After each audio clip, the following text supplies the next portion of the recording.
ఇప్పుడు ఈ ఇంత ప్రయాణంలో ఎక్కడా ప్రజల నుంచి వ్యతిరేకత అనేది చూడలేదండి మీరు? నాకైతే వ్యతిరేకత ఎక్కడ రాలేదు. కాకపోతే జనాలు ఏమన్నారంటే ఈరోజు వాళ్ళకు ఒక కొత్తదనం అనిపించింది. ఇప్పుడు నడుస్తున్న రాజకీయాలకు నేను వెళ్ళే దారికి వాళ్ళకి అసలు ఏమీ పోలిక లేదు కదా, విరుద్ధంగా ఉంది కదా. కొంచెం ఆశ్చర్యం వ్యక్తం చేశారు. కొంతమంది అవగాహన ఉన్నవాళ్ళు ఈయన ఎప్పుడో గాంధీ తాత పీరియడ్లో పుట్టి అప్పుడు రావాల్సిన వాడు, ఇప్పుడు వచ్చేసి ఈ ప్రజాస్వామ్యము, ఈ ప్రజలు ఎన్నుకోవాలి, అసలు ఇది ఏంది అని చెప్పేసి వాళ్ళకు కూడా ఒక కొత్తగా అనిపించి కొంతమంది అన్నారు ఈ రోజులలో అది సాధ్యం కాదు, ప్రజలు ఒక దారిలో అలవాటు పడిపోయారు, అంత తొందరగా మనకు మార్పు అనేది అలాంటిది రాదు, నీ ప్రయత్నం మంచిదే, నీ ఆలోచన మంచిదే, నువ్వు చెప్పే విధానం మంచిదే నిజమే, కానీ ఇది రావడం కష్టము అని చెప్పేసి కొంతమంది అన్న వాళ్ళు ఉన్నారు. నీ ప్రయత్నం అంత సఫలం కాదన్న వాళ్ళు ఉన్నారు. చీచి ఇప్పుడున్న రాజకీయాలు లుచ్చ రాజకీయాలు నడుస్తున్నాయి, అంత డబ్బు రాజకీయాలు నడుస్తున్నాయి, అనవసరంగా నీ లైఫ్ను ఖరాబ్ చేసుకోకన్న వాళ్ళు, నా శ్రేయోభిలాషులు మంచి చెప్పారు, విమర్శించిన వాళ్ళు ఉన్నారు. నీ దగ్గర ఏం లేదు, నువ్వు ఇంకా ప్రజలకి సేవ చేస్తావు ఉన్నారు. అంటే రకరకాలుగా నాకు ఒక ఉగాది పచ్చల్లాగా షడ్రుచులు చూపించారు వీళ్ళు మా ప్రజలు.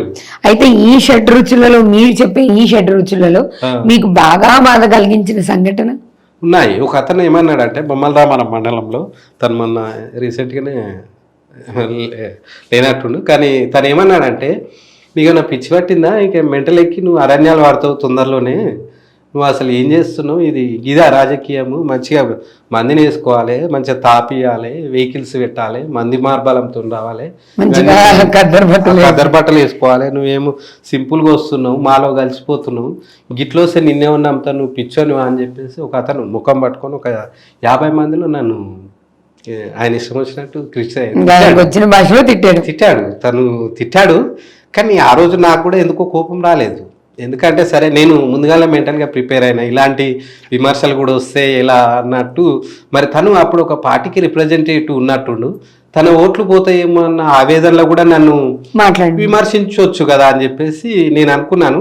కానీ అదే 50 మందిలో నేను తనకు ఒక మాట చెప్పాను, మీరు ఇంత గట్టిగా నన్ను విమర్శిస్తున్నారు కదా, చాలా సంతోషం అండి, ఇప్పుడు ఉన్న ఈ 50 మందిలో ఒక 10-20 ఓట్లు నాకే ఇస్తారు, ఇది మీరు గుర్తుంచుకోండి అని చెప్పేసి తనకు ఒక సమాధానం చెప్పడం జరిగింది.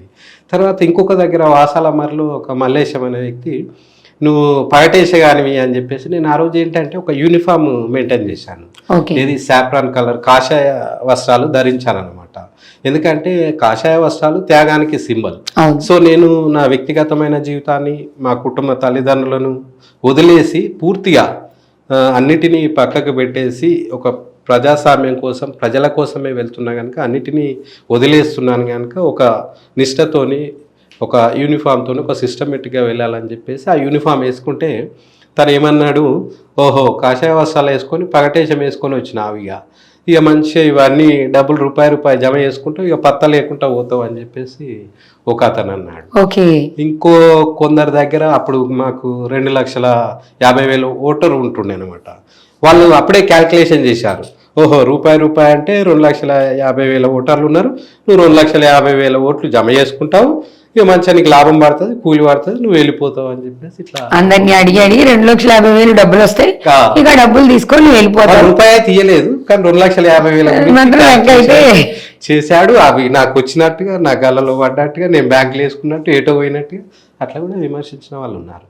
అలాగే ఉద్యమాన్ని ఆదరించిన వాళ్ళు ఉన్నారు.